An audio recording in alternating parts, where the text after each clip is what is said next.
내가 듣지 아니하리라. 오직 공법을 물같이 정의를 아수같이 흘릴지로다.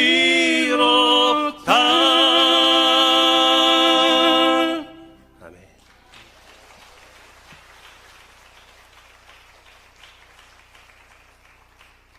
다 은혜 받고 돌아가시는 밤 되시기를 바라요. 제가 다니는 곳곳마다 좀 이게 자주 전하는 예화가 있는데, 어떤 교회, 이제 시골 교회에 어떤 목사님께서 청빙을 받아서 그 교회에 이제 목회하러 딱 갔는데, 마침 이제 그 지역에 굉장히 큰 문제가 하나 생긴 거예요.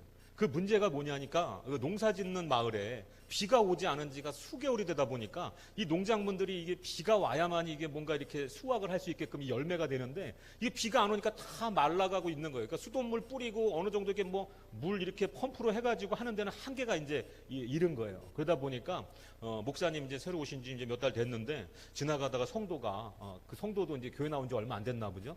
아, 이거 진짜 이거 비가 안 오면 우리 다 굶어 죽는데 이거 진짜 기우제라도 드려야지 이거 안 되겠네, 이러면서 이제 지나가더라는 거예요.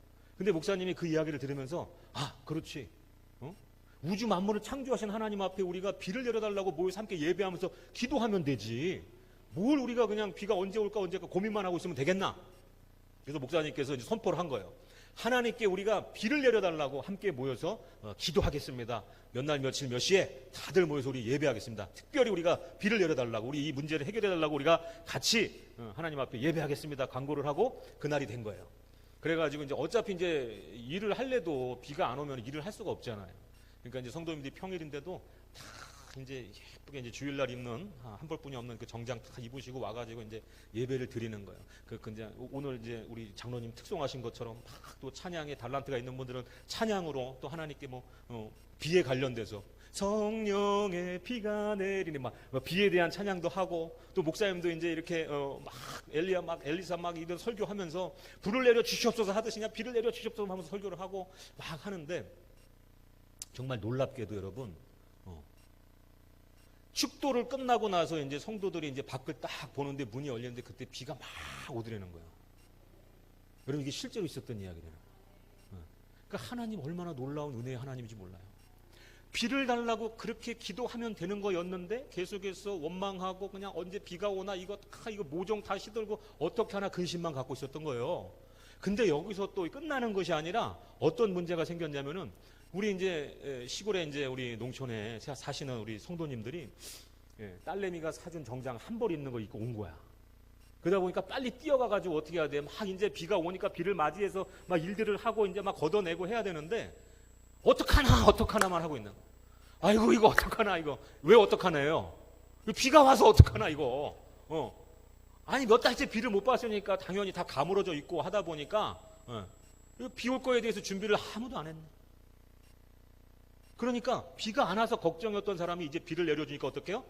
한 벌밖에 없는 정장, 예쁜 옷, 딸내미가 사주고, 정말 이렇게 정말 가장 잔칫날만 입는 옷 있잖아요, 어른들. 그 옷을 입었기 때문에 이거를 망가뜨릴 수가 없는 거야. 그러니까 아이고 어쩌나 발을 동동 구르는 거야. 근데 그때 어린 소녀 하나가, 주일학교 꼬마 하나가 장화를 신고 그 교회 정문을 나아가면서 자신이 준비했던 그 우산을 쫙 하고 펼치면서 비를 즐거워하더라는 거예요. 와, 하나님이 정말 예배하니까 비를 주셨다 하면서 그 우산을 들고선 그 비를 즐거워하면서 맞는데, 여러분, 제가 그 얘기를 딱 듣는 순간에 하나님은 정말로 멋지게 이렇게 차려입은 성도들이 열심히 기도해서 비를 주신 것보다는 어떤 장로님, 또 권사님, 특송, 또 이렇게 예쁜 꽃꽂이, 정말 막 성가대에 그한 찬양, 막 열심히 막 곡조 있고 막 이러한 것들보다는 정말로 그 믿음이라고 하는 것을 가지고 온 그 꼬마 여자 아이가 준비한 그 우산을 준비한 손이 부끄럽지 않았으면 하는 하나님의 마음이 느껴지더라는 거예요. 그러니까 우리가 차려진 잔치에서 우리에게 필요한 게 뭡니까, 여러분? 목사님이 이렇게 귀한 잔치를, 하늘나라 잔치를, 이 성회를 준비하시느라고 얼마나 많이 기도하시면서 우리 성도님들을 생각하면서 얼마나 많이 준비했겠어요. 어떻게 보면 도전이잖아요. 작은 교회, 정말 제가 저기 양육실인가요? 거기서 대기했는데 저희 같이 모여서 예배하는 공간이 거기보다 작아요. 근데 이렇게 큰데 왔으니 저도 공황이 올만 하지 지금 막. 그러니까 그 어린 소녀의 그 우산을 들고 올 때 마음이 어땠겠냐라는 거예요. 우리가 모여서 우리가 분명히 목사님께서 뭐라고 선포했어요? 비를 내려달라고 우리가 같이 기도합시다 했으니까 우리 하나님, 우주 만물을 창조하신 우리 하나님은, 좋으신 우리 하나님은 반드시 비를 내려주실 거야. 그러니까 그냥 가면 안 돼. 오늘만큼은 교회 그냥 가면 안 돼. 어떻게 가야 돼? 장화 신고 비옷 입고 우산 들고 가야 되는 거야. 여러분, 그게 어린아이 같은 순수한 믿음이라는 거예요. 그래서 오늘 저와 여러분에게 필요한 건 뭐냐? 다 짜여져 있는 예배 순서 당연히 중요하죠. 예배 순서는 당연히 중요한 거예요. 그러나 하나님이 보시는 건 뭐겠습니까, 여러분? 우리의 10년 가운데 마음인 거예요. 지금 계속해서 여러분들 하나님 뭐에 집중할 것 같아요, 여러분? 여러분들의 마음이 얼마나 하나님을 향한 그 애틋한 사랑의 마음, 그 믿음의 마음. 여러분, 야고보서에도 말씀하지 않습니까? 행함이 없는 믿음은 죽은 믿음이라는 거예요. 그럼 명확하게 그렇게 말씀하는 거죠. 교회만 나온다고 다 천국 가는 것이 아니라는 거예요. 너희들 안에 있는 믿음은 순수해야 되고, 너희들 안에 있는 믿음은 그 우산 다른 것들 바라보는 것이나 오직 예수 그리스도만을 바라보는 그러한 순수한 믿음이어야 된다는 거예요. 그 믿음이 무엇으로? 행함으로 드러나야 된다는 거죠. 그래서 행위와 행함은 다른 거예요. 행위는 어떤 구원을 얻기 위해서 무언가를 이렇게 그냥 싸부작 옛날 율법 시대처럼 하는 것이 행위고, 행함은 뭐냐? 내 안에 이 충만한 믿음이 겉으로 뭔가 행동으로 드러나는 것이 행함이라는 거예요. 그래서 오늘 여러분들에게 들려 있어야 될 우산, 여러분들이 가지고 있어야 될 그 믿음에 그 담력이 있어야 되는 줄 믿습니다. 한 사람을 찾고 있는 거예요. 지금 한 사람을 찾고 있는 거예요. 하나님이 지금 오늘 이 날을 위해서 하나님 얼마나 기대했겠습니까? 사실은 은혜 받고자 여러분 기대하고 있는 우리보다도 은혜 주시고자 기대하고 있는 하나님의 마음이 더 크다라는 걸 우리는 알아야 돼요. 우리를 살려주고 싶어 하시는 거예요. 공황장애로부터, 여러 가지 질병으로부터, 여러 가지 통증으로부터, 사람의 힘으로 해결할 수 없는 그러한 많은 숱한 문제로부터 하나님 이 시간 있는 이 복된 날 우리에게 구원을 베푸시길 원하는 거예요. 여러분, 근데 우리가 간절함이 없다면 되겠습니까? 하나님 앞에 나올 때 그냥 어쩔 수 없이 목사님이 그냥 이렇게 해서 이렇게 성회한다고 하니까 내 직책이 있고 또 교회에서 맡은 게 있으니까, 여러분, 그러한 마음은 하나님 원하는 마음이 아니에요. 이 자리를 채우더라도 어떠한 마음으로 채우느냐가 중요한 것이죠.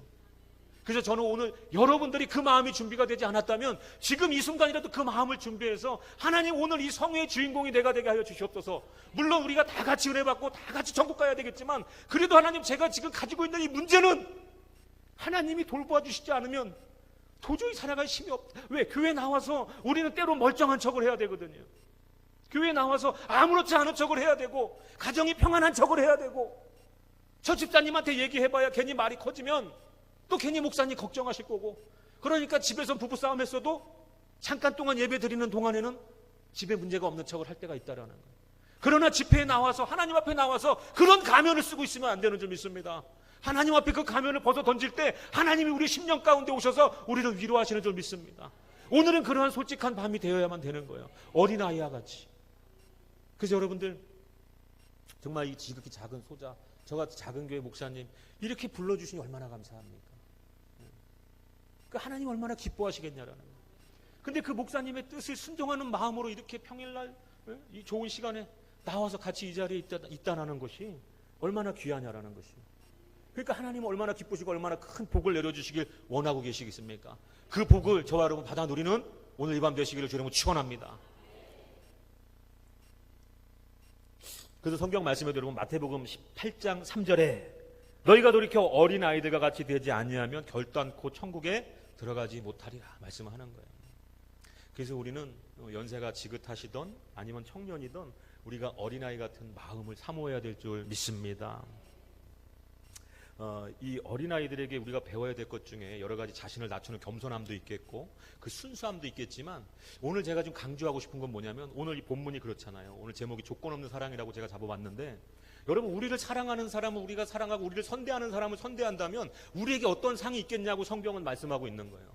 너를 미워하고 때로는 너를 구박하는 사람을 사랑해야만 그 사랑하는 모습을 보고 내가 영광받을 것이 아니겠니? 그 모습을 본 사람들이 하나님에 대해서 궁금증을 갖지 않겠니? 근데 너희가 하나님의 자녀이면서도 나아가서 너희들에게 선대하는 자들만, 너희들을 사랑하는 자들만 사랑하고 품고 너희들끼리 으쌰으쌰 한다면 어찌 세상 사람들이 너희들의 모습을 통해서 나를 발견할 수 있겠니? 라고 말씀하시는 거예요. 그래서 우리는 어린아이 같은 모습, 오늘 제가 강조하고 싶은 그 어린아이 같은 모습은 뭐냐면, 저도 어린 자녀 둘을 키우는데 그 자녀들이 또 다른 집 자녀하고 놀 때도 이렇게 보면 자주 싸우긴 해요.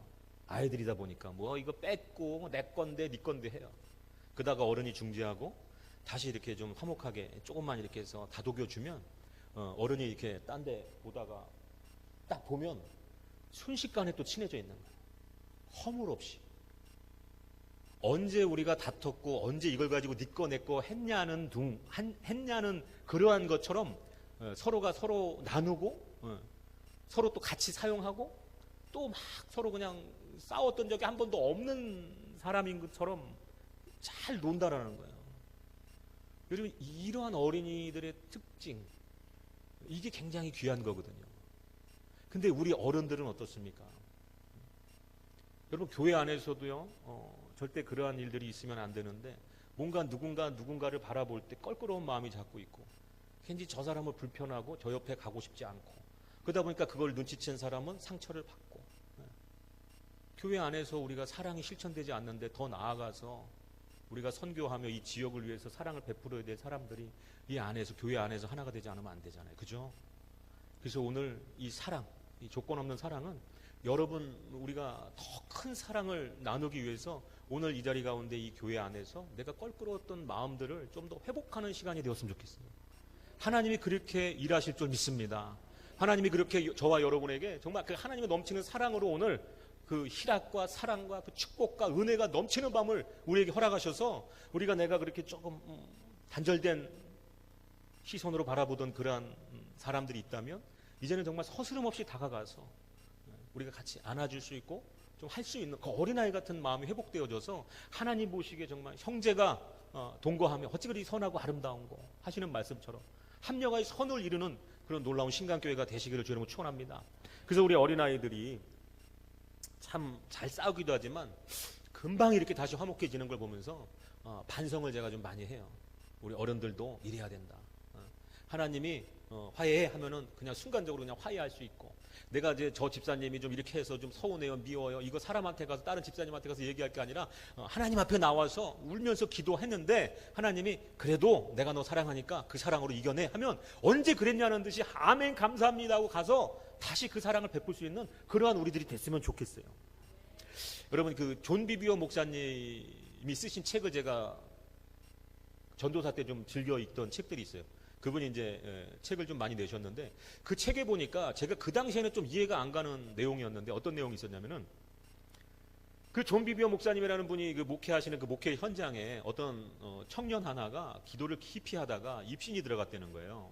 그러니까 물론 그걸 이제 오늘 이 밤에는 뭐 신학적으로 그게 가능하냐, 되냐, 안 되냐, 뭐 좀 이상한 거 아니야, 이런 거 나누지 말고 뭐 그런 것도 있다라고 우리가 생각하면서 한번 들어봐 주시기를 바랍니다. 그 교회에 있었던 일이니까 제가 가서 본 건 아니면 그 책에 기록된 대로 보면 그 존 비비 목사님 교회 어떤 청년이 입신이 들어갔는데 그 천국을 안내해주는 그 어떻게 보면 천사라고 볼 수 있겠죠. 그 안내자가 처음에 이제 천국을 보여줬다는 거야.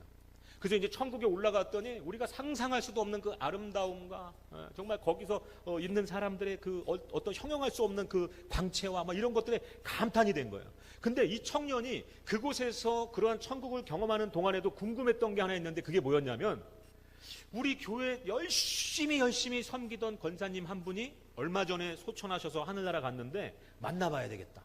찾고 싶은 거예요. 내가 정말 천국에 왔다면 그 권사님 만나보고 돌아가면 얼마나 좋을까? 성도들한테 할 얘기도 있고 뭐 그랬겠죠. 그 책에 보면 그 내용이 그래요. 그래가지고 얼마 전에 소천하시고 우리 이제 굉장히 장례도 은혜스럽게 막 치르고 그랬던 그 권사님을 찾아서 그 천국을 막 다녔다는 거예요. 그래서 이제 안내자가 누구를 그렇게 찾냐고 그랬더니 이름을 대면서 누구 이제 권사님이 얼마 전에 소천하셔서 이 천국에 왔는데 만나봐야 되겠다고 그랬더니 그 안내자 얼굴이 어두워지면서 이곳에 있지 않다라고 그랬다는 거예요.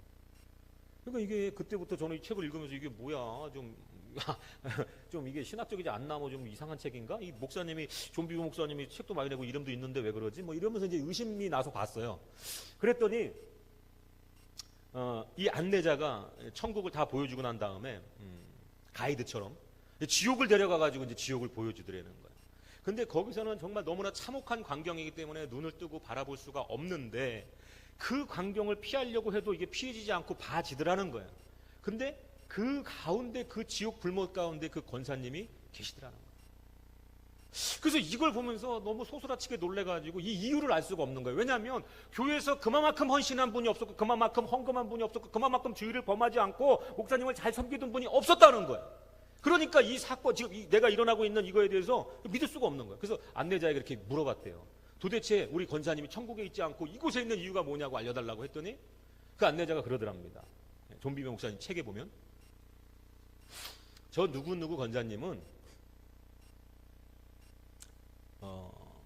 어릴 때, 청년 때 자기 사촌 언니인지 동생을 원망할 만한 그런 일이 있었다는 거죠. 근데 우리가 뭔지는 모르겠어요. 그러니까 자매가 한 남자를 좋아했다가 상처를 받았는지 뭐 이런 건 우리가 자세한 기록은 없지만, 그것을 평생을 그 원한을 가지고 미워하면서 살았다라는 게 결론인 거예요.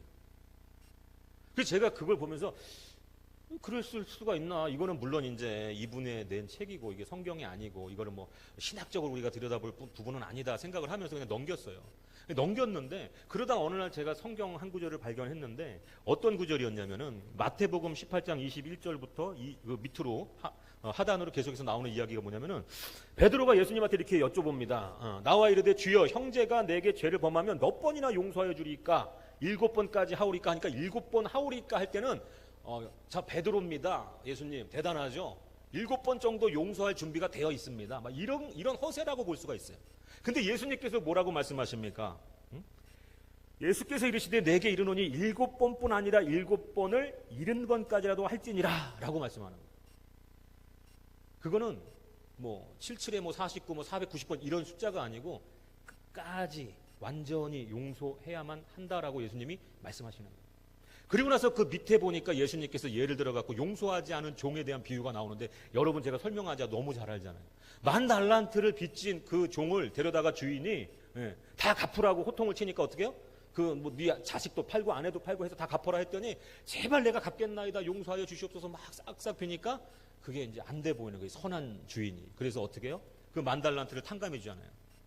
그러니까 그 10,000달란트의 기준은 뭐냐면 3대가 평생을 쓰지 않고 벌어서 갚아도 갚을 수 없는 거예요. 그러니까 사람의 힘으로 갚을 수 없는 범위의 돈이라고 보면 되는 거죠. 그러니까 어차피 이 사람이 못 갚을 거니까 어떻게 선한 종이 탕감해 주죠. 그 선한 종이 누굽니까? 하나님이라는 거예요. 근데 이 불의한 종, 악한 종이 나가가지고 100데나리온, 한 3달 정도 열심히 벌며 갚을 수 있는 돈을 빚진 친구를 보자 멱살을 붙잡고 어떻게 흔들었다는 거예요. 그리고 나서 옥에 가두겠다고 끌고 가는데, 그 모습을 본 그 주인의 종들이 보고 가서 주인에게 말한 거예요. 그 사건을. 그러니까 그때 어떻게 됐어요? 그 주인이 그러잖아요. 다시 잡아다가 다 갚을 때까지 옥에 가두라는 거예요. 그래서 저는 이게 성경적이구나를 알게 됐어요. 그럼 이걸 우리가 어떻게 해석할 수 있냐면, 용서하지 않은 사람은 하나님으로부터 구원받았다기보다는 아직까지 그 구원의 과정을 가고 있는 거예요. 그러니까 우리가 구원을 받으면 그거는 뭐 신학적으로는 이게 일순간에 구원을 받고 그 구원을 누가 뺏어갈 수가 없다고 하지만, 우리가 교회에 잘 다니면서 뭔가 잘 섬기면 그것이 구원받았다고 착각하며 살아갈 수는 있을 수 있다는 거죠. 근데 그게 뭘로 우리가 알 수 있느냐? 내가 교회를 다니고 하나님으로부터 새 생명을 받았고 내가 새 은혜 가운데 하나님의 자녀가 돼서 이제 천국 백성이 되었는데도 계속해서 누군가를 미워하고 있는 모습의 삶은 그 사람의 구원은 의심해 봐야 된다라는 타당한 증거가 된다라는 거예요. 그렇기 때문에 저는 이 말씀을 듣고 깨닫고부터 두려워하기 시작한 게 뭐냐면, 내 마음 가운데 혹시라도 미움이 있으면 어떡하나. 그래서 내가 정말로 사람들하고 그 미운 마음 관계를 만들지 않기 위해서 노력할 뿐만이 아니라, 조금이라도 제가 잘해도 누군가가 저한테 함부로할 수 있잖아요. 그러면 저는 상처받을 수 있잖아요. 그렇지만 그때마다 성경에 나와 있는 대로 그 사람을 위해서 뭐한다? 축복 기도하게 되는 거예요. 왜? 믿음은요 그냥 순수한 거예요. 어린아이같이. 누가 잘못했고 잘했고 따지기보다는 서로 악수해. 어른이 그렇게 하는 데는 다 이유가 있는 거거든요. 그러니까 우리도 하나님께서 그렇게 명령하신 데 다 이유가 있는 거예요. 그 사람을 용서해야만 우리도 하나님의 구원에 어떻게 보면 구원받은 사람으로서의 삶이 되기 때문에. 주기도문도 그렇잖아요, 여러분. 우리가 우리에게 죄진 자를 용서해 준 것 같이 우리의 죄를 용서하여 주시옵소서. 그래서 오늘 제가 이 말씀을 드리는 이유는 뭐냐? 여러분 마음에 조금이라도 이 교회 생활하면서 상처를 안 받을 수는 없거든요. 근데 그 상처를 내가 튕겨내고 거부하면 내 것이 되지 않는데, 그냥 어떻게 그렇게 상처 주는 대로 다 받는 사람들이 있어요. 그런 분들이 사실은 목사님을 제일 힘들게 하는 사람인 거 여러분 아시죠? 어떤 집사가 나한테 이런 얘기를 했고 저런 얘기를 했고 물론 목사님이 그것을 다 받아주고 또한 이렇게 잘 기도해 주시고 하지만 그러한 것들이 계속 지속돼서는 안 되는 거예요. 어느 정도 믿음의 신앙이 견고해지고 또 하나님 앞에 우리가 계속 지속적으로 이제 예배드리고 은혜 받다 보면 우리가 이제 하나님이 원하는 뜻을 알고 그 뜻대로 장성한 분량에 이르는 그러한 저와 여러분이 반드시 되셔야 되는 줄 믿습니다. 그래서 여러분 우리가 이 누군가를 미워하는 것은 사실은 우리의 몸의 건강에도 굉장히 무익하더라는 거예요.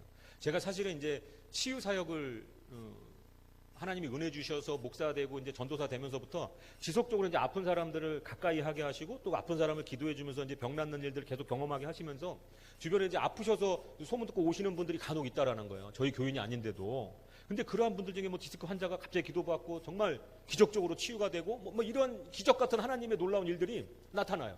근데 제가 그러한 일들을 많이 하다 보니까 항상 그거를 온다고 다 기도해주고 하는 게 아니에요. 저도 하나님께 항상 묻고 어떻게 사역해야 될지에 대해서 하나님께 기도합니다. 누가 와서 앉아 있어도 그 순간에 기도하는 거예요. 하나님, 이분에게 어떻게 기도를 해드려야 됩니까? 어떻게 해야 됩니까? 근데 예전에 장 집사님이라고 어떤 여자분이 오셨는데 목이 이렇게 뻣뻣해져 갖고 온 거예요. 이렇게 와가지고 이게 지금 3, 4일째 안 돌아간다고 하시는데 뭐 침 맞아도 안 되고 지금 목이 안 돌아간다고 그래요. 그래서 제가 이제 기도를 해봤어요. 하나님, 저분은 왜 저렇게 목이 뻣뻣해져서 돌아가지 않습니까? 기도해주면 됩니까? 그랬더니 하나님이 대화를 하라는 마음을 주시더라고요. 대화를 해라. 근데 대화의 주제도 말씀 안 해주시잖아요. 그러다 보니까 자연스럽게 그냥 나오는 대로 이제 말을 했는데 그 내용이 뭐였냐면 저도 그분에 대한 사정을 다 몰라요. 근데 제 말 가운데 이런 말이 나오는 거예요. 왜 집사님 스스로를 그렇게 원망하고 미워합니까?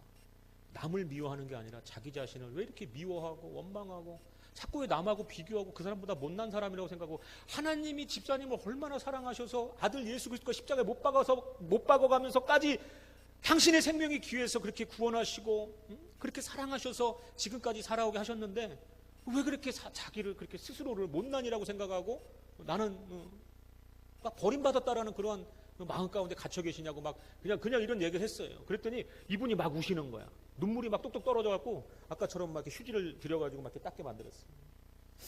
근데 제가 딱 보니까 아니 분명히 목이 안 들어가서 돌려보세요 했는데 막 이렇게 어깨를 돌리고 했거든요. 근데 휴지 뽑을 때부터 뭔가 부드러워 그쪽을 보더라고 이렇게. 그래서 제가 이제 하나님 이제 어떻게 합니까? 기도합니까? 어떻게 합니까? 한번 목을 좀 돌려보라고 그래라 하는 마음을 주셔가지고 집사님 목 좀 한번 돌려보세요 그랬더니 저도 이게 뻣뻣해갖고 목이 짧아갖고 여기 이상 안 돌아가거든요.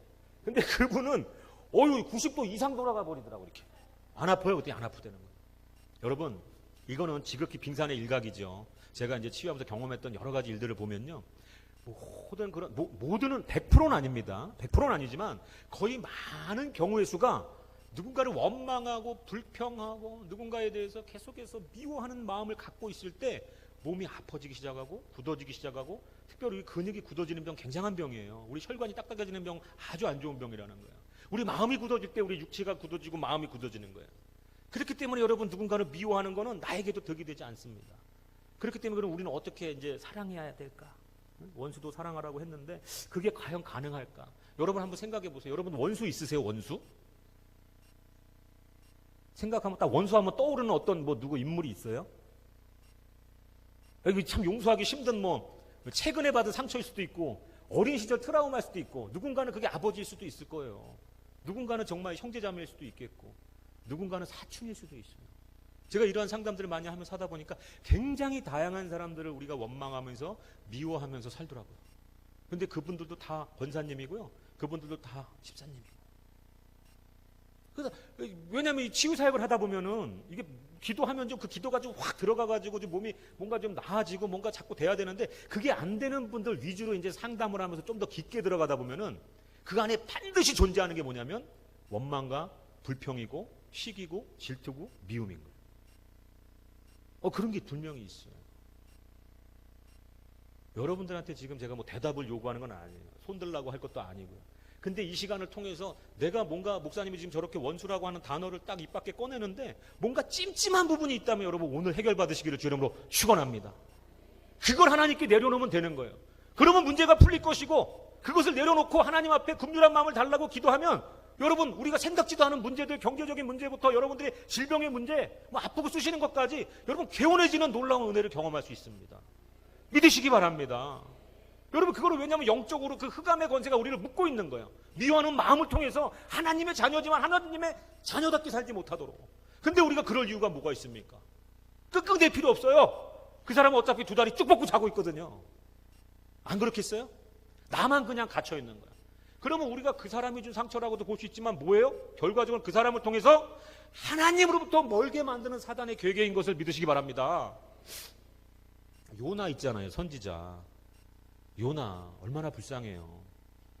여러분, 하나님이 요나에게, 아미떼의 아들 요나에게 딱 나타나셔가지고 뭐라 그러셨어요? 1장 1절에 어디로 가라 그래요? 니느웨로 가라 그러잖아요. 니느웨 가가지고 너희들이 죄가 이제 다 하늘 끝까지 찼으니까 너희들 회개하라고, 하나님 진노하셨다고 그 말씀을 전하라고 요나 선지자를 보내요. 근데 요나가 니느웨로 가라고 했는데 다시스로 가려고 요바로 내려갔더니 마침 또 그때 배가 있네. 예. 이게 굉장히 어떤 절묘한 우연을 가장한 사단의 이 계획입니다. 이게 바로. 예. 이게 하나님의 뜻인가 착각할 정도로 하죠. 하나님의 뜻을 어기고 가는데도 마침 배가 있어. 그때 당시에 배는요, 지금처럼 뭐 2시간 기다리면 오는 배가 아니에요. 일주일 동안 거기서 밥 먹으면서 기다려야 되는 배가 있고요. 뭐 보름이 지날 수도 있고 3달 배도 기다려도 그 항구에서 그 소식이 없는 배도 있어요. 근데 그냥 딴 데 하나님 뜻 피해서 가려고 했더니 마침 배가 있네. 사단이 기가 막히게. 근데 여기서 한 가지 우리가 뭐 요나서를 뭐 강해하고 설교하려면 뭐 몇 날 며칠 해도 끝이 없겠죠. 굉장히 다른 관점으로 볼 수가 있고. 근데 제가 말씀드리고 싶은 관점은 뭐냐면 이 요나 선지자가 얼마나 불쌍하냐. 뭐가 불쌍하냐. 백고기란다. 그 뭐죠? 고래. 물고기 뱃속까지 들어갔다 나온 사람 아닙니까? 그러니까 하나님이 작정을 한 거예요. 그래서 요나서를 통해서 사람은 이렇게 하나님을 떠나서 계속해서 이 악한 본성을 가지고 하나님의 뜻을 거부하는 그 죄성을 가지고 있고, 하나님은 어떻다? 끝까지 추격하고 쫓아가서라도 하나님의 사람을 만드는 그 추격 정신. 요새 뭐 수사반장 하더만요. 끝까지 쫓아가서 붙잡겠다는 하나님의 열심, 그 믿부심이 하나님께 계시다라는 거예요. 그러니까 우리가 잘 보면 요나가 지금 하나님의 뜻을 떠나서 물고기 뱃속에까지 들어가는 상황을 경험하면서까지 그렇게 힘들게 하나님의 사역을 하는 이유가 딱 한 가지인 거예요. 그게 뭐예요? 감정인 거예요, 감정. 우리도 한일전 하면은 막 어떻게든지 일본한테 지면 안 된다는 그런 감정이 있잖아요. 그것을 다 나쁘다고 볼 수 없겠지만 그러한 옛날 지나간 감정은 감정이고, 또 일본은 하나님이 사랑하는 땅이고 그 나라고 선교 대상 아닙니까? 그렇죠? 근데 지금 이 요나는 뭐가 있는 거예요? 그 니느웨가 아수르의 수도다 보니까 너무나 잔혹한 사람들, 너무나 참혹한 사람들, 이스라엘에게도 계속해서 이게 계속 주구장창 나오는 그런 이스라엘하고 이제 이렇게 하다 보니까 어떻게 보면 우리가 요나의 가정사를 다 들여다볼 수는 없지만 요나의 뭐 친척이나 아버님이나 부모님이나 누군가가 그 아수르가 침공했을 때 어떻게 보면 그럴 수 있는 거예요. 그 니느웨 사람들, 그 군사들에게 내 가족을 빼앗겼을 수도 있고, 내 가족이 참혹하게 짓밟힐 수도 있고, 뭐 내 아내가 그렇게 어떤 추행을 당했을 수도 있고, 뭐 이런 건 우리가 다 모르는 거죠. 물론 요나에게는 그럴 만한 어떤 이유가 있었을 거라는 거예요. 그죠? 그러니까 하나님의 뜻을 저버리고 그냥 딴 데로 그냥 내빼버리는 거예요. 근데 거기에 보면은 요나서에 보면 좀 특이한 단어가 나오는데, 이게 내려가다라는 단어가 나와요. 내려가다. 이게 굉장히 많이 나와요. 요나서 뭐 1장 1절부터 한 3, 4절까지만 읽어도 한 3, 4번 나오는데, 그 중에 이제 우리가 요나서에 보면은 그 육지에서 배로 올라갔다 하는데 거기에도 야라드라는 단어가 써져 있거든요. 이게 야라드가 내려갔다라는 거예요. 그러니까 지형적으로 뭔가 내려가는 것만을 얘기하는 게 아니라 영적으로도 계속해서 하나님과의 관계가 멀어지고 내려가고. 그러니까 우리도 조심해야 될 게 뭐냐면요, 누군가를 미워하면서 하나님과 화목할 수 없다라는 거예요. 누군가 내가 미워하는 사람이 내 안에 존재하는데 하나님의 어떤 일을 할 수 있다라는 건 착각이라는 거죠. 그 우리가 먼저 해결받아야 될 건 뭐냐? 그 미워하는 마음을 하나님 앞에 완벽하게 쏟아내야 돼요. 그래서 요나는 그렇게 물고기 뱃속까지 들어가는 거예요. 야라도 내려가고. 그러니까 하나님, 위에 계신 하나님부터 멀어지고. 근데 이게 배가 풍랑이 와가지고 지금 이게 배가 뒤집히게 생겼는데 그 배 밑에 지하에 가가지고 잠이 옵니까? 그 선원들은 막 자기 짐을 바다에 던져가면서 살려달라고 막 자기들이 섬기는 신을 막 부르면서. 근데 결국 나중에 제비뽑기를 하잖아요. 제비뽑기 해가지고 이게 누구로부터 출발된 재앙이냐 하는데 요나가 걸렸죠. 근데 여기가 중요합니다. 요나가 자기를 뭐라고 소개하는 줄 아세요? 그 요나서 그 1장 9절에 보니까 요나가 자기를 소개할 때 다른 민족 사람들, 다른 신을, 우상을 섬기는 이방인들에게 자신을 소개할 때 굉장히 박력 있고 담대하게 이렇게 얘기해요. 그가 대답하되 나는 히브리 사람이요 바다와 육지를 지으신 하나님, 하늘의 하나님 여호와를 경외하는 자로다. 이렇게. 저는 여기서 깜짝 놀랐어요. 그러면서 이게 우리들의 모습이 아닌가 하는 생각이 들더라고요. 어디에 가서는 어디 교회 장로네, 어디 교회 집사네.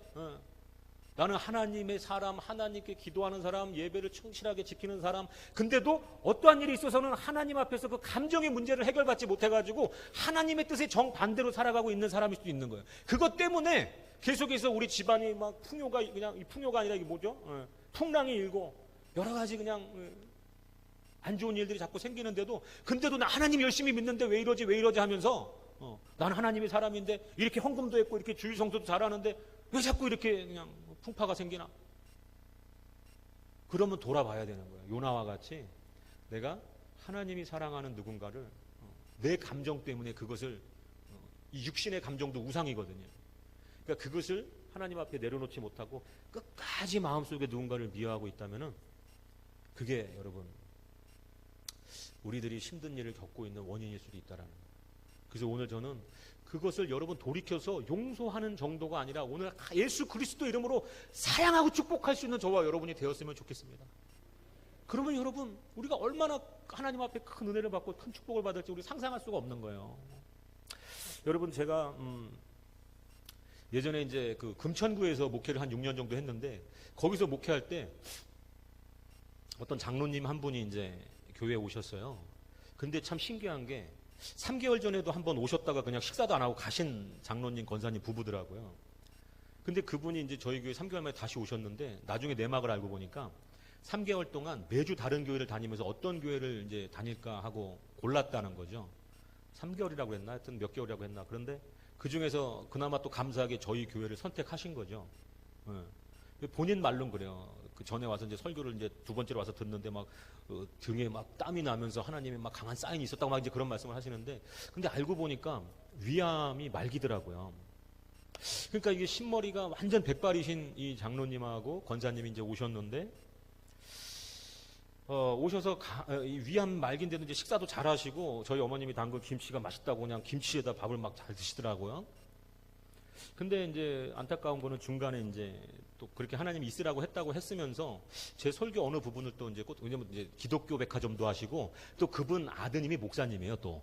근데 아들 교회도 얼마 가면 있는데 거기 못 가시는 거 보니까 약간 그 자신 안에 고집이 굉장히 좀 강하신 분이구나 하고 제가 생각을 했고, 근데 왜 우리 교회에 마지막 이제 위암 말기가 돼가지고 연세도 있으신데 보내셨을까 하면서 이제 그러한 것들을 기도하는 가운데 하나 이 치유 기도를 해드리고 항상 매주 이제 기도를 해드리면서 좋아지고 막 본인이 또 괜찮다고 하고 막 그러면서 이제 하나님이 또 그런 어떤 생명을 또 이게 연장해 주시나 막 하고 있는데, 나중에 제가 이제 그분의 사정을 들어보니까 아들을 원망하더라고요. 장로님이 되셨는데 아들을 원망해요. 아들 목사를.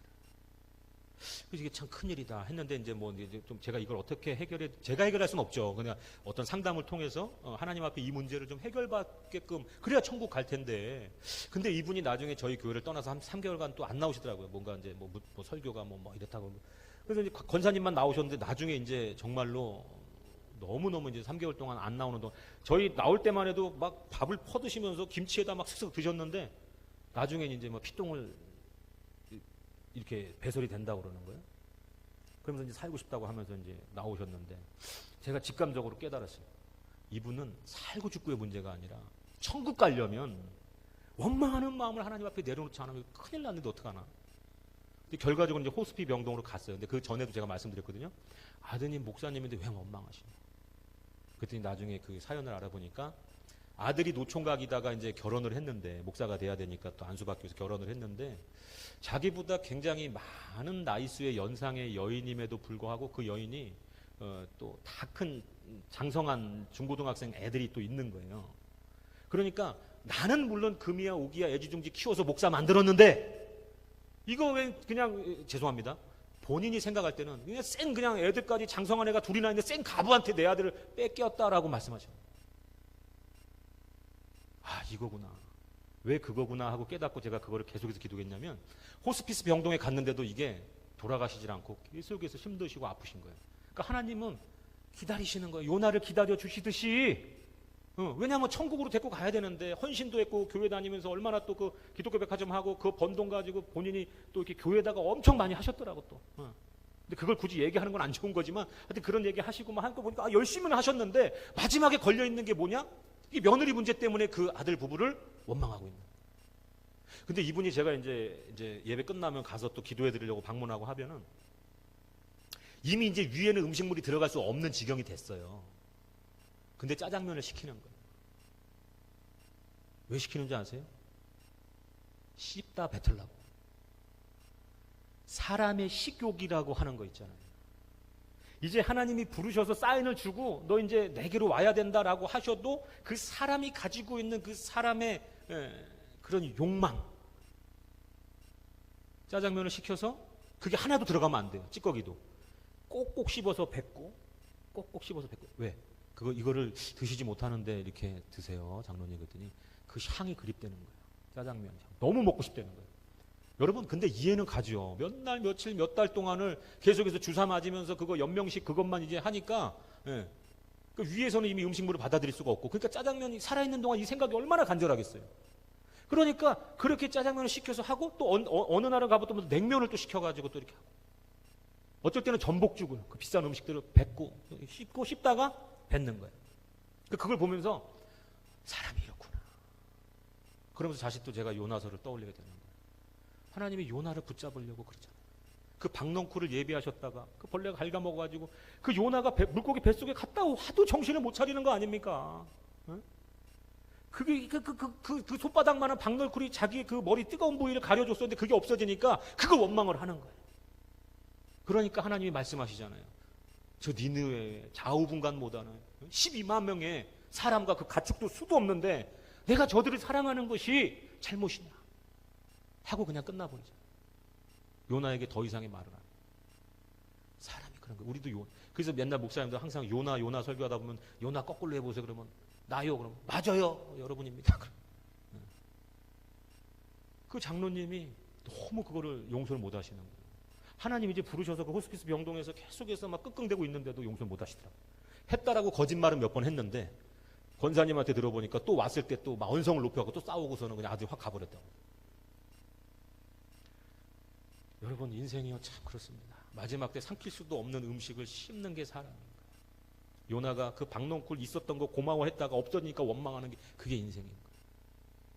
안타깝지 않습니까? 여러분 자신이 그 살면서 먹었던 짜장면 향기를 잊지 못해갖고 소화할 수도 없고 위로 한 가닥도 들어가면 안 되는 짜장면을 씹고 있으면서 내가 하나님의 섭리로 결혼하게 된 그 목사 부부를 내가 축복하지 못하고 계속 끙끙대는 그 인간의 그 육성과 본성이 우리 안에 있어요, 여러분. 그걸 발견하고 하나님 앞에 꺼내놓고 10년간 이 심장 폐부를 하나님께 꺼내서 기도하면 하나님 그걸 거두어 가신다니까요. 여러분 이 밤에 그걸 믿으셔야 돼요. 여러분 여기에 대충 얼굴들이 다 이 두상의 은사들이 있으시고 은혜들이 충만하셔가지고 원수의 원자도 해당이 안 될 것 같지만 우리가 혹시라도 이 밤에 우리가 정말로 이 교회 안에서 우리 신강교회 안에서 정말로 목사님의 오른팔 왼팔 합력해서 선을 이루려면 여러분 마음 가운데 그런 자잘한 그 견고한 것 쓴뿌리 이러한 것들을 하나님께서 성령의 불로 다 파하셔야 되는 거예요. 여러분 그렇게 되기를 여러분도 원하시죠? 그렇게 돼야 될 줄 믿습니다. 여러분 우리가 열심히 섬기잖아요. 지금 이 집회도 취지가 뭐예요? 개척교회 목사들 섬기는 거잖아요. 근데 여러분 그 섬김을 온전하게 하시기 바래요. 온전하게. 목사님이 생각하시고 기도한 취지에 맞게 그 온전함이 무엇일까에 대해서 여러분들이 기도하시길 바랍니다. 하나님이 기뻐하시는 선교가 되어지기를 바랍니다. 한 사람도 그 상금을 놓치는 사람이 여기 없기를 바랍니다. 왜 제가 이런 말씀을 드리냐면 제가 이제 기도사역하고 뭐 이렇게 좀 뭐 환자들 오다 보니까 한번 저기 대구에 있는 분이 금천구까지 이제 오셨어요. 아프다고 기도받고 싶다고. 근데 그분도 이 육체의 질병의 문제가 아니더라고요. 권사님인데 영적으로 너무 어린아이야. 상담을 하나 하는데 그게 어떤 내용인 줄 아세요? 여러분 요나에 대한 이야기를 했지만 그게 기가 막히게 우리들에게 현실에서요 사단이 우리를 넘겨뜨리려고 우는 사자와 같이 엎드리고 있어요. 영적으로 그거를 모르면 안 돼요. 여러분 거기 넘어가면 안 돼요. 이 권사님이 오셔가지고 뭐라고 그러시냐면은 60대 권사님인데 남편이 너무너무 속을 썩이고 교회도 안 나오는데 그래도 돈을 좀 사업이 잘 되면 용돈을 잘 준대요.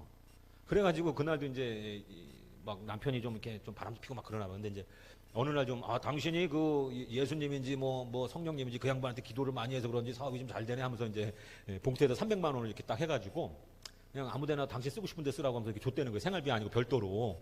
그러니까 그 권사님 또 그게 낙이야 또. 고마워 여보 하면서 하나님 기도했더니 이렇게 또 주시네 하면서 백화점을 간 거예요. 입고 싶었던 코트가 하나 있었대요. 근데 그 코트가 백화점 가니까 저는 이제 300만 원짜리 코트가 있는지는 저는 뭐 구경도 못 해봤지만은 그 300만 원짜리 코트가 너무나 사고 싶고 마음에 들어서 거기에 달려갔는데 금액이 딱 300만 원이고 남편이 줬고 그러니까 이걸 사 입으면 되겠다 해가지고서는 딱 입어봤는데 마침 사이즈도 자기한테 맞는 사이즈 딱 하나 남은 거예요. 너무 잘 나가는 코트인 거지. 그래서 입으니까 어때요? 착용감도 좋고 자기 말로 그래. 착용감도 좋고 아주 벗고 싶지가 않더래. 그래가지고 야 요거다 하나님 감사합니다. 더 잘 섬길게요 하나님 하는 그 순간에 이 권사님의 하나님의 음성이 들리다는 거예요. 어떻게 들렸을까요?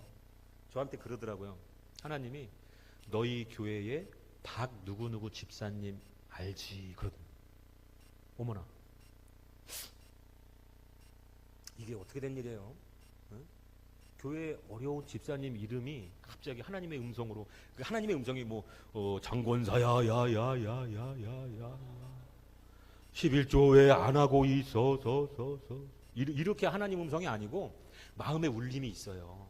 하나님이 이거를 도저히 떨쳐낼 수 없을 정도로 그 나쁜 음성이 오는 게 아니고 어려운 사람 도와라라라 목사님 섬겨라라라 새벽 예배 나가서 기도해라라라 이런 거. 근데 그 권사님 딱 그게 온 거예요. 백화점에서. 그러니까 이분이 망설여지더래 처음에는. 그래도 하나님이 그 집사님 상황이 어려운 거 우리 교회에서 제일 어려운데 내가 이거 다음에 입으면 되지. 얼마나 귀합니까? 귀해요 안 귀해요? 우리 여러분들 그렇게 할 수 있어요? 충청도 분들이라고 그런 거 아멘이 안 나오고 집에 가서 자기 전에 아멘 하려고. 하나님이 원하시면 우리는 뭐든지 간에 아멘 해야죠. 아멘 한다고 해서 오늘 밤에 그냥 너도 그럼 해봐라라 이렇게 안 하세요. 걱정하지 마세요.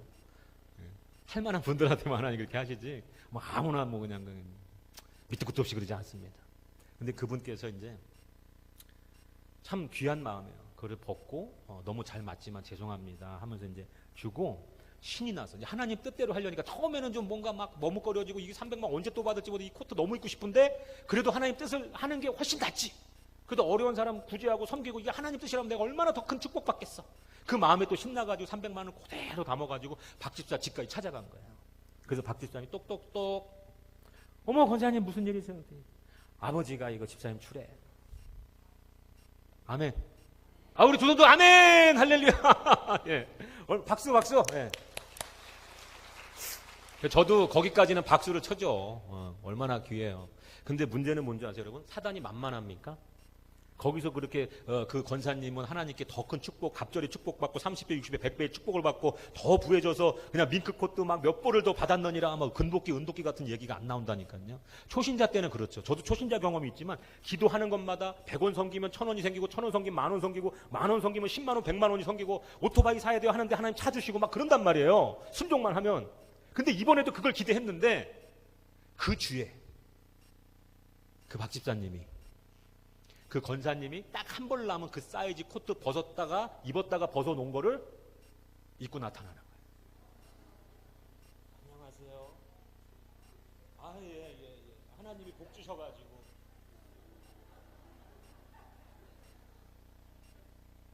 예, 이쁘죠? 예. 현대백화점 한 벌 남은 거 이러고 있는 거예요. 쉬란 거예요. 예. 저한테 오셔가지고 본인의 이야기를 하는 거예요. 그때부터 참을 수가 없는 거예요. 미운 거예요. 그러면서 어떤 말들이 계속해서 이 안에서 나와요? 내가 그러라고 줬어? 지 새끼들 어렵고 그런 거 학원비 보태고 남편 된장찌개라도 끓여주고 오손도손 모여서 고기라도 한번 사 먹으라 줬지 그거 걸치라고 내가 줬어? 교회 나가기 싫은 거예요. 여러분 잘 생각해 보세요.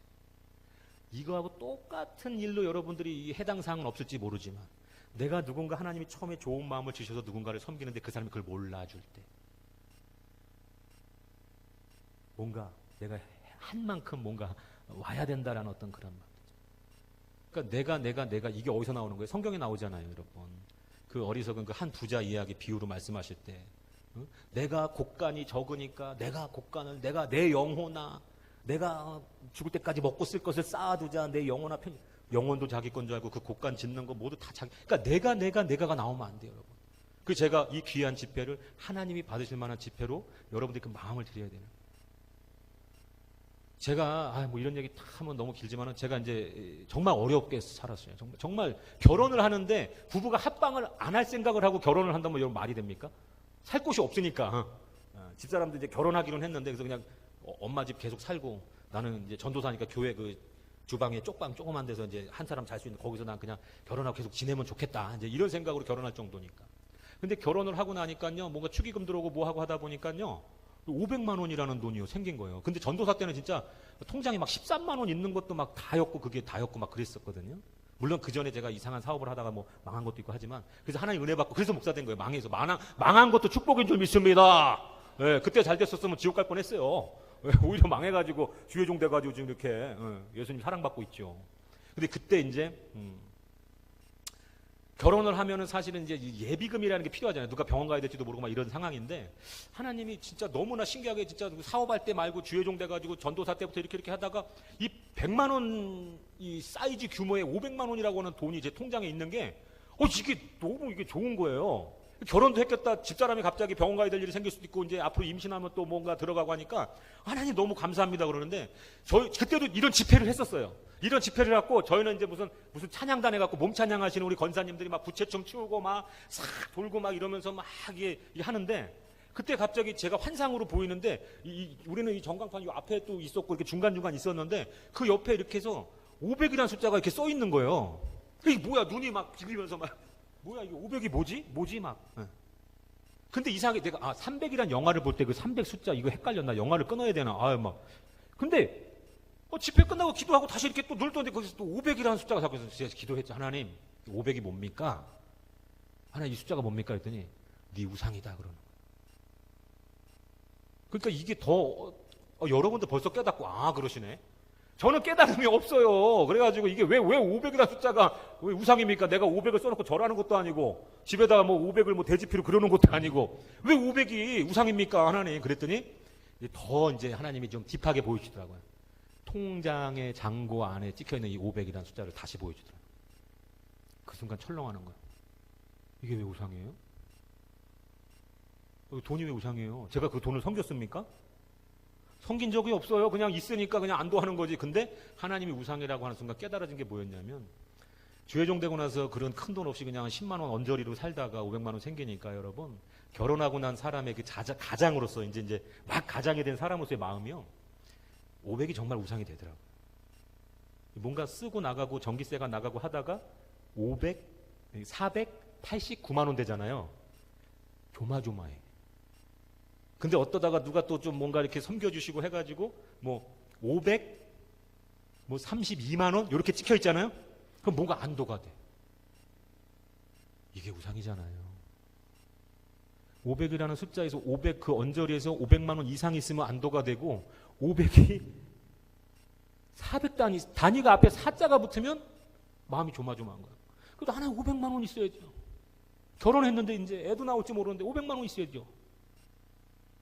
그랬더니 하나님께서 하나님은 저 같은 사람이 무엇이 간대 인자가 무엇이 간대 그렇게 저 같은 사람을 훈련시키느라고 그거 하나하나까지 알려주시는 거예요.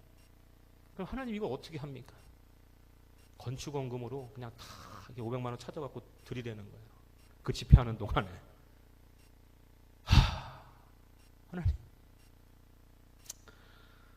하나님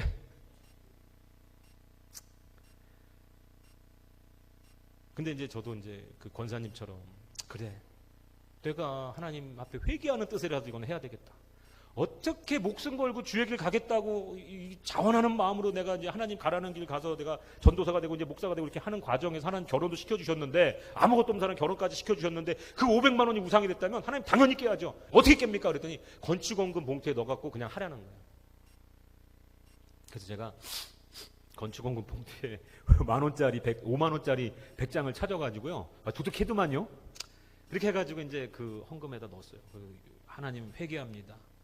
하나님이 죽으라면 죽고 살라면 살아야 될 인생이 뭐 그까짓 거 빤스도 안 입고 나온 인생이 그 통장에 어쩌다가 결혼하고 나서 축의금 들어오고 축하해주는 사람도 500만 원 생기니까 하나님보다 그게 우상이 돼가지고 기도할 때 마음이 평강이 있고 찬양할 때 은혜가 되고 말씀 들을 때 우리 영이 새롭게 해야 되는데 통장 잔고 봤을 때 500만 원이 넘었을 때 신이 나고 그게 안도가 되고 하나님 용서해 주십다고 딱 드렸단 말이에요.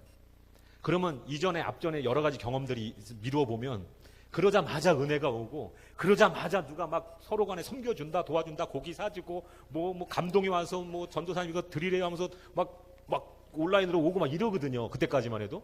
근데 이제 저는 이제 기다리는데 아무것도 안 오더라고요.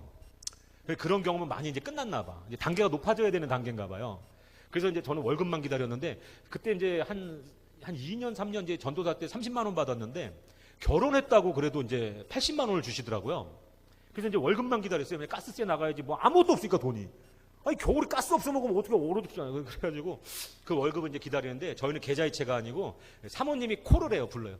김전도사님 그러면은 이제 항상 그 둘째 주일날 이제 그걸 받아요. 봉투로.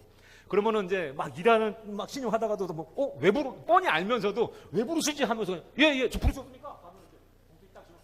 아이고 뭐 크게 못 볼 거 본 것처럼 왜 이런 리액션이 있었는지 몰라 그때는 아이고 감사합니다 그렇게 봤는데 그때도 이제 마찬가지로 아이고 사모님 감사합니다 했는데 그 순간에 또 음성이 들리는 거예요. 북한 선교 헌금으로 다 내려는 거예요. 세 보지도 말고. 근데 여러분 이게 왜 그러냐면요, 하나님이 사람을 만들어갈 때 철저하게 빈틈없이 만들어가요. 우리 안에 내 것이다, 내 거예요. 그 어리석은 부자처럼 이건 내가, 내 거, 내 곡간, 내 곡식 그거 다 없애게 만들어요. 제가 그 80만 원을 북한 선교금으로 바로 드려라 하는 순간에 어떤 마음이 들었는지 알아요? 하나님 500만 원 한 지가 2주밖에 안 됐습니다. 그랬더니 하나님이 바로 응답하시더라고요. 네가 언제 500만 원 했냐? 내 통장에서는 500만 원이 없는데 하나님 받은 적이 없다는 거예요. 저는 그때 깨달았어요. 하나님은 마음을 받으시 돈을 받으시지 않아요. 내 마음은 드려진 적이 없어요. 여러분 이걸 깨달으셔야 돼요. 나는 돈은 했어요. 나한테는 그 돈은 없어요. 그러니까 저 이만희 저 신천지 여기 재정 빵빵한 게 그거래요. 그렇게 뜬 돈을 가지고 사단이 싹 중간에서 아도 쳐가지고 거기다 갖다 준다네. 이거는 그냥 흘려버리세요. 이건 성경적이진 않은 거니까. 어떤 영적으로 기도하는 분들이 그래요.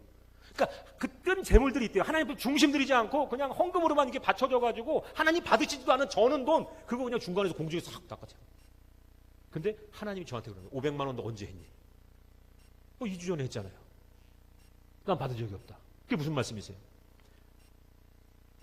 네가 나에게 드리지 않았기 때문에 내가 지금 새롭게 80만 원을 북한 선교 헌금으로 바치라고 할 때 그 500만 원이 툭 하고 내 안에서 뛰어나왔다는 거예요. 이게.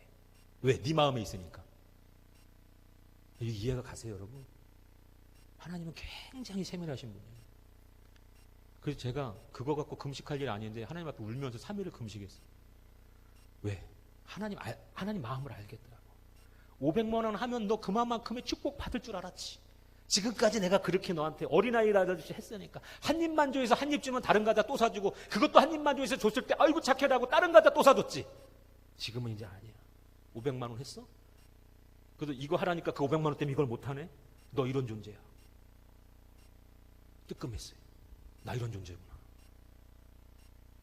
그래서 3일 동안 금식하고 철저하게 금식하고 여러분 이제 그 80만 원도 북한 헌교 헌금을 하는데 하나님 그러시는 거예요. 그 헌금을 할 때 저한테 그러시더라고요.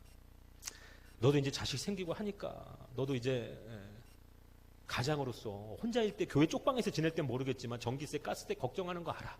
근데 저 북한의 동포들은 저기서 기도하면서 얼어 죽어가면서 그 추운 날 손이 부러뜨면서 성경책도 없이 그렇게 해서 나한테 예배드리는 네가 그곳에 가봤니? 응? 그 80만 원 그게 아깝네. 내가 너한테 그 80만 원 헌금했다고 해서 내가 너를 얼어 죽이겠니? 굶겨 죽이겠니? 너는 내가 사랑하는 아들이야. 왜 그걸 모르니? 응? 내 눈에 너도 아깝지 않은 아들이고 내가 예수 그리스도를 너를 위해서 희생하면서까지 내가 너를 구원하고 살렸고 내가 너를 종으로 쓰고 있는데 왜 500만 원, 80만 원에 연연해가지고 거기서 그냥 그 세상 사람들보다도 더 그냥 부들부들 떨면서. 응? 그래서 제가 하나님 앞에 철저하게 회개하게 된 동기가 생긴 거예요. 하나님, 내가 은도 내 것이 금도 내 것이 하나님의 것이라고 항상 그렇게 찬양하면서 조금만 내 통장에 들어왔다가 뭐 내 것인 줄 알았던 거 하나님 철저하게 회개합니다. 내려놓습니다. 예, 이제 시간이 이제 가니까 저도 이제 마지막으로 이제 맞춰야 되는데 제가 오늘 본문으로 좀 돌아가서 이제 짧게 하고 마치도록 하겠습니다. 여러분, 우리가 교회 안에서 서로 이렇게 웃으면서 섬길 수 있는 사람들은 제한적이에요. 근데 그거는 상급이 없다고 합니다. 왜? 그 사람도 나한테 웃어주고 그 사람도 나한테 선대하고 잘해주고 사랑해주고 그 세런들 그 순모임 안에서 서로 막 배려해주고 근데 거기에 머물러 있으면 어린아이라는 거예요. 사랑을요 내가 베풀었을 때 그만큼 돌아오는 사랑을 하면요 그거는 여러분 그 조건 있는 사랑은 여러분 하나님이 취급을 안 해준다라는 거예요. 우리가 사랑을 베풀더라도 내가 해줘도 아무것도 해줄 수 없는 사람을 온전히 섬겨야 되는 것이 바로 사랑인 거예요. 여러분 그래서 오늘 본문의 35절에 너희는 원수를 사랑하고 이 단어부터가 우리가 사실은 그냥 읽고 패스하는 단어잖아요 사실. 왜? 우리가 원수가 떠오르는데 이 말씀이 내 안에서 부딪히니까 도저히 이걸 어떻게 해야 되나 말아야 되나 나 못하겠는데? 근데 저도 하나님이 이것까지도 경험을 시키더라고요. 강도사 때 일인데 제가 이제 결혼을 하고 한 1년 정도 뒤에 또 이제 건강하니까 아내도 젊고 그러다 보니까 결혼을 해서 이제 아이가 생겼어요. 아이가 생겼는데 너무너무 신기한 거예요. 내가 이제 자녀가 생긴다라는 게. 그래서 뱃속에 이제 이렇게 해서 커가는데 이제 병원에 가니까 청진이 꿍딱꿍딱꿍딱꿍딱 하고, 그죠? 팔다리 모양도 이제 이게 뼈가 있으니까 이게 뭐가 몇 센치 막 하는 거예요. 그러니까 이게 너무 신기해. 그러니까 이제 임신됐다는 소식을 듣자마자 제가 아이한테 이름을 줘줬어요. 제가 좀 혈기가 있는 것 같아가지고 너는 아버지 닮지 말고 온유해라 그래가지고 김온유 해가지고 이제 온유라는 이름을 지어주고 밤마다 뭘 하겠어요?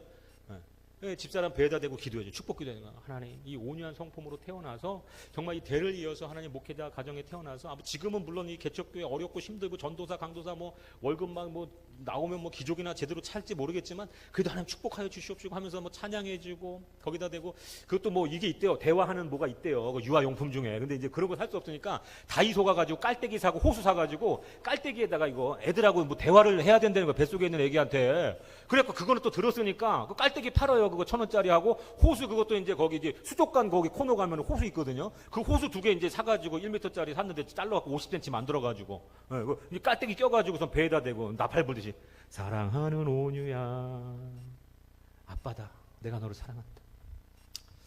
그렇게 기도해주고 축복해줬던 기억이 나요. 근데 어느 날 한 인신 한 3개월 지나가고 있는데 저희 집사람이 이제 그 교회에서 태어났어요. 어릴 때부터 이제 엄마 뱃속에서부터 다녔던 교회고 저는 거기에 이제 전도사로 들어갔다가 결혼하게 된 케이스인데 집사람이 이제 어려서부터 그 교회를 다니다 보니까 이제 교회 오빠들이 이제 사모가 됐어도 거기서는 전도사 사모한테 사모란 얘기를 안 해요. 호칭을. 그러다 보니까 그냥 혜정하면서 편하게 대했는데 저는 그때 이제 강도사였고 그랬는데 이제 섬김이 팀 옆에 앞에 테이블에 섬김이 이제 그런 사역을 하니까 그래갖고 이제 집사람이 이제 좀 서서 이렇게 또 새로 오시는 분들 인사하고 하다가 이 입덧이 심하고 이제 몸이 좀 피곤하고 하니까 이제 이 이케아 테이블이 있어요. 덜렁덜렁 하는 거. 그걸 이제 옆에다 이제 팔을 대고서 이렇게 기대고 있었던 거예요. 이렇게 이것도 먹고 또 이렇게 가네.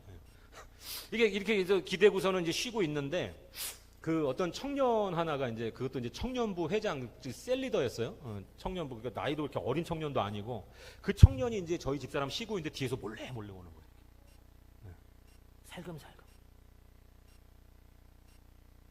그리고 이제 아니란 생각이지만 전교인이 이제 3개월 됐으니까 이제 우리 집사람 임신한 거 다 아는데 그때 잠깐 까먹었나 봐. 그래가지고 뒤에 와가지고 평소 청년들한테 하던 장난을 우리 집사람한테 이제 그 이케아 테이블 덜렁덜렁 하는 거를 발로 퍽 차버린 거예요. 그리고 집사람이 그래서 저는 기도했어요. 하나님 믿으니까 하나님 우리 온유 지켜주실 줄 믿습니다. 집사람은 계속 그러는 거예요. 뭐가 쑥 꺼지는 것 같았대요. 심장이 그냥 덜컹하면서 뭔가 불안하다는 거예요. 아니야 그럴 일 없어. 하나님 살아계시는데 무슨 소리야. 그리고 이틀 있다가 이제 병원에 갔어요. 가는 날이니까. 초음파를 보여주시는데 뼈도 있고 머리도 있고 손도 다 보이더라고 이게 3개월 됐는데도. 그래서 우리는 너무 이제 신기해가지고 집사람이랑 저랑 이제 거기 앉았고 그 초음파 보여주는데 의사가 인상이 안 좋은 거죠. 그러더니 그분이 하시는 말씀이 뭐였냐면 괴리유산입니다 그러는 거예요.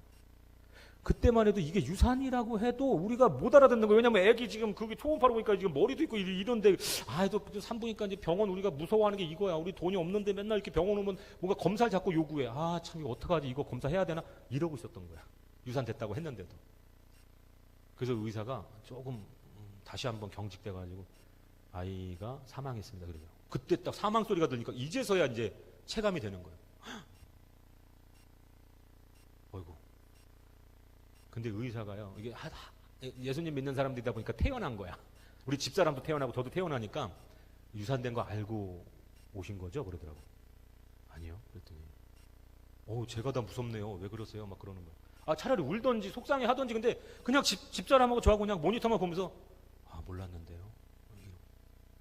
그래서 그 병원을 이제 나가야 되니까 나왔는데 집사람이 안겨서 하염없이 우는데 너무 안 된 거예요.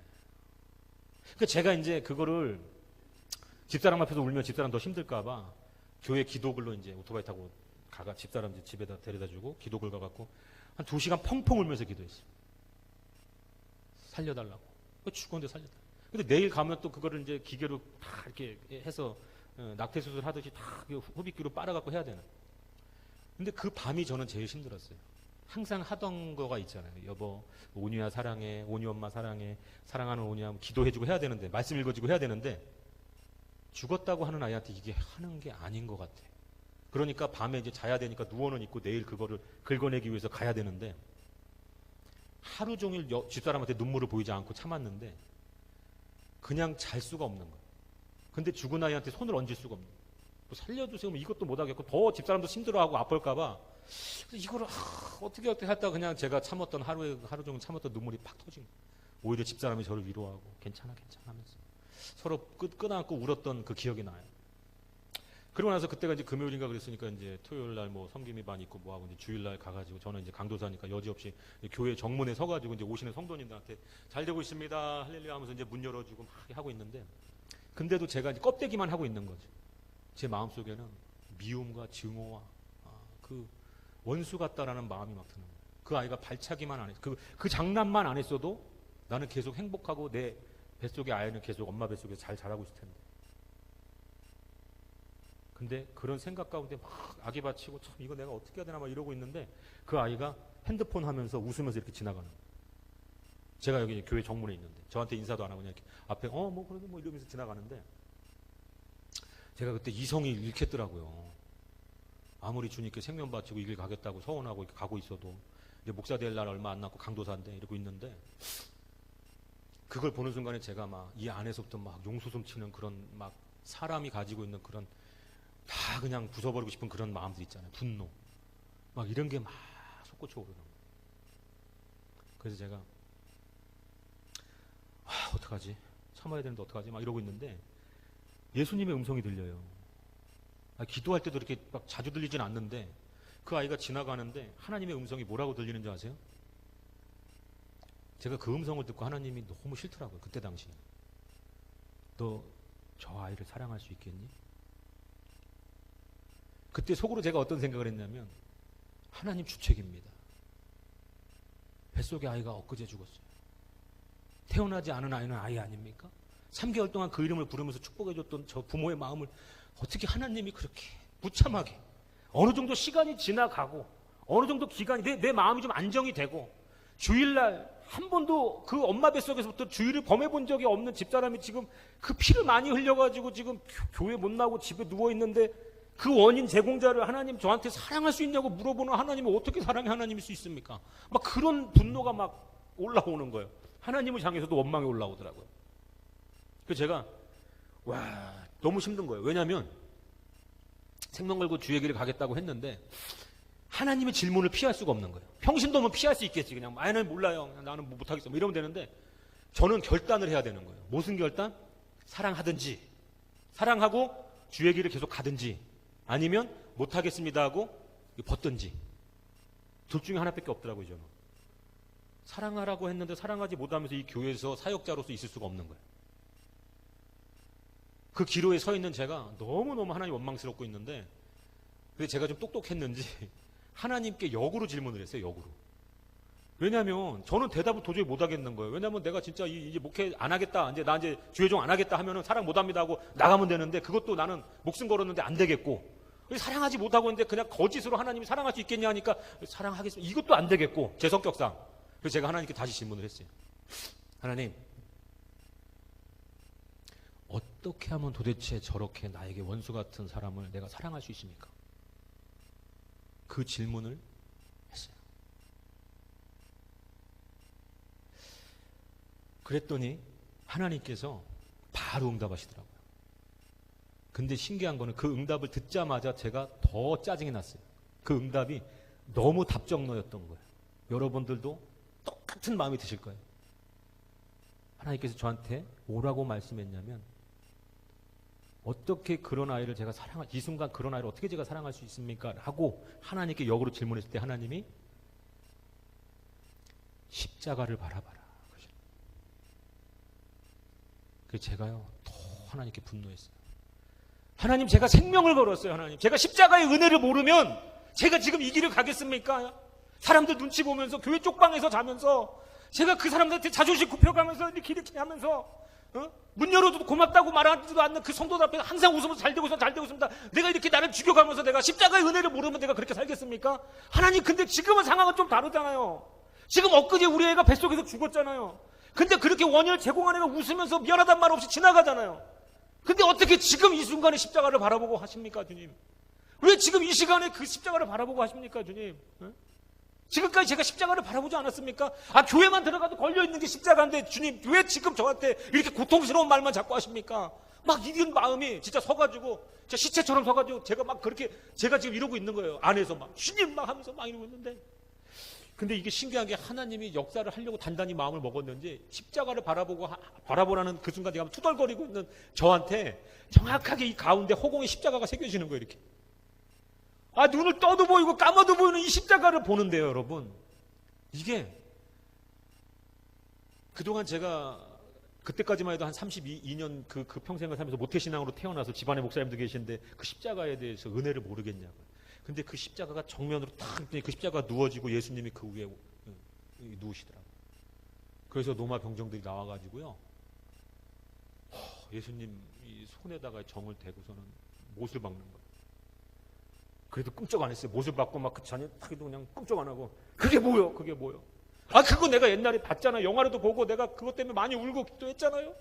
근데 지금 저의 용서하는 게 이게 뭔 상관이냐고 막 하면서 이러고 있는데, 여러분, 그 순간에 그 정으로 예수님의 십자가에 손을 꽝 박은 그 소리가 지금도 울리는 것 같아요. 꽝 하고 박았는데 그 로마 병력이 저를 향해서 고개를 싹 돌리는데 그 얼굴이 제 얼굴이 있고, 제가 거기서 깨달았어요. 로마서의 모든 비밀이 다 깨달아졌어요. 내가 착각을 했구나. 내가 하나님 나라의 귀한 백성, 사랑스러운 자녀, 그런 자녀인 줄 알았구나. 로마서 여러분 8장 그 10절에 뭐라고 말씀합니까? 곧 우리가 원수 되었을 때 그 아들의 죽으심으로 말미암아 하나님과 화목하게 되었습니다. 여러분, 우리가 뭐였어요? 하나님 앞에 죄짓고 하나님 등 돌리고 떠난 원수란 말이에요. 자신들을 구원하기 위해서 보내준 예수 그리스도 그 메시아에게 십자가 못을 받고 침을 뱉고 따귀를 때리고 조롱하던 그 모습이 나였더라. 여러분, 제가 이 경험을 통해 가지고 너무나 충격적이었어요. 나는 그래도 하나님 앞에 헌신했고 하나님 안에서 뭔가 그래도 좀 하나님이 기워해주고 이뻐해주고 좀 세워줄 만한 그러한 삶을 살고 있다고 했지만, 내 본질은 뭐냐면 이게 죄란 말이에요. 죄. 이 땅에 수억만 가지의 죄를 가지고 태어나서 수억만 가지의 죄만 짓던 그러한 죄된 사람을 하나님께서 나를 사랑하셔서 원수됐던 나를 위해서 아들 예수 그리스도를 십자가에 내어 던져 주시면서까지 나를 구원하신 그 은혜가, 여러분, 어떤 은혜였는지가 다시 새로워지는 거예요. 여러분, 그 순간에 그게 깨달아지면서 제가 어떤 일이 생겼냐면요, 전화 통화하면서 저까지 간 청년의 뒷모습을 바라보게 되었는데, 그 청년이 사랑스러워. 참 이게 기적 같은 거예요. 여러분들에게 그러한 걸 경험하라고 강요하지 않습니다. 방금 전까지만 해도 이가 갈렸어요. 정말 때리고 싶었고 가서 목이라도 졸리고 싶고 흔들고 싶었는데, 십자가를 바라보고 그 십자가에서 그 예수님을 죽인 그 처참한 죄가 다른 누군가의 죄가 아니라 나의 죄 때문이라는 게 깨달아지니까 그 억만 가지 죄인, 나도 방금 이틀 전에 아들이 죽었잖아요. 그 뱃속에 3개월 정도는 아들이 죽어도 이렇게 힘든데 하나님 어떻게 저 같은 죄인을 살리시려고 그 아름다운 예수 그리스도의 살을 찢으시고 십자가 위에다 못을 박으십니까? 어떻게 그렇게 하실 수 있었어요, 하나님? 어떻게 그렇게 하실 수 있었어요?